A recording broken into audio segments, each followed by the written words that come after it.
Is it true that you hate when athletes sink to the ground after they win? Yes, I would never, in the decathlon, I would never fall at the finish line because I was so exhausted. I used to... You don't like the theatrics of it, the or you just... The theatrics of it. Plus, I just wouldn't allow myself to do that, you know? I mean, I literally, in the 1,500 meters, would beat these guys by, some case, 20 seconds, 30 seconds ahead of them. I'm 200 meters ahead of these guys. Why would you sink to the ground? Yeah, so why would I cross the finish line and like fall? Just because, okay, I'm tired, but I'm not gonna fall. And then these other guys would be 20 seconds behind, especially the Germans. Yeah. So what I would do, I made it a personal mission. I would run, when I would stop, I would just kind of keep jogging, you know, like, okay, I still got something left here, you know? Yeah. And then I kind of make a turn and I watch the Germans coming in and they hit the finish line, boom, down on the ground they would go, and they'd be laying there on the ground, and the commentators would be going, oh my God, they're so tired, it's so exhausting, the decathlon. I would walk over then after kicking their butts and help them up a little bit. Can I give you a hand?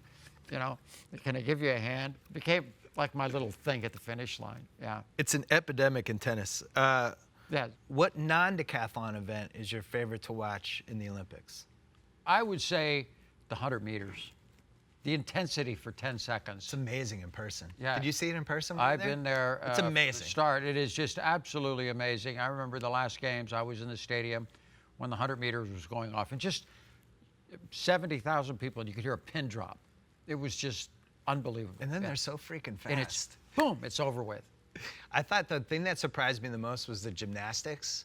How there's all this different stuff going on at the same time. Yeah. But then if somebody falls, it makes that noise.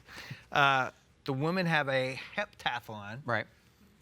Should they just have a decathlon? I think actually the heptathlon for the women is a great event, and I think it's a good test of a woman's athletic ability. Okay. So I don't think adding 2 more events would make a big difference. Single biggest fear when you were doing the decathlon? Losing. Okay. Decathlon event that needs to go. You can get rid of one of them and replace it with something else. What would you get rid of? Most decathletes say they're 1,500 meters, but I like that event. You know, one of the things that struck me when I was researching the decathlon is you're kind of isolated when you train for it. It's not like you're part of a team. You're trying all these different events, but you're by yourself the whole time. Was that a good thing for you back then? Well, I've kind of been a loner my whole life. I like, you know, being by myself and doing it. The last 4 years, I didn't have a coach, you know, besides my dog. You didn't have a coach? No. You were just totally on your own? I was totally on my own. My biggest problem was overtraining.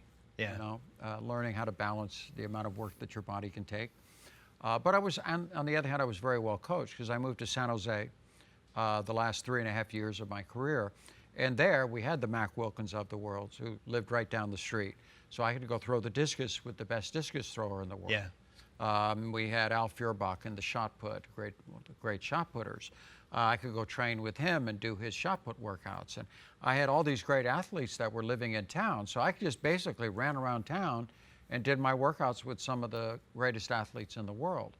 So I didn't have a coach, but each one of those guys took over. You know, I would get done with the decathlon and Mac Wilkins would say, he didn't care what I scored, how far did you throw the discus? Right. Yeah, so. You spent 4 years training for 48 hours, basically. Yep. And now you look at what's going on in Rio right now, a lot of athletes have just said, I'm not going. Could you ever imagine in 1976 you being afraid to go because of the conditions? No. I would be there no matter what. Actually, it's kind of interesting to me because, to be honest with you, a lot of them are golfers not going. Yeah. And I love golf. And I met a lot of the golfers throughout the years. And to me, it's a shame that they're not going.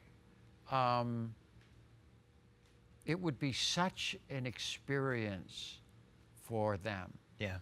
To even make sure you take a couple of weeks off in your life and go to the games, go to the opening ceremonies. I don't think they realize, you know, they're used to in golf the majors, you know, and that's what they're training for. The Olympics doesn't quite have that prestige yet, okay? The Olympics do, but Olympic golf doesn't have that.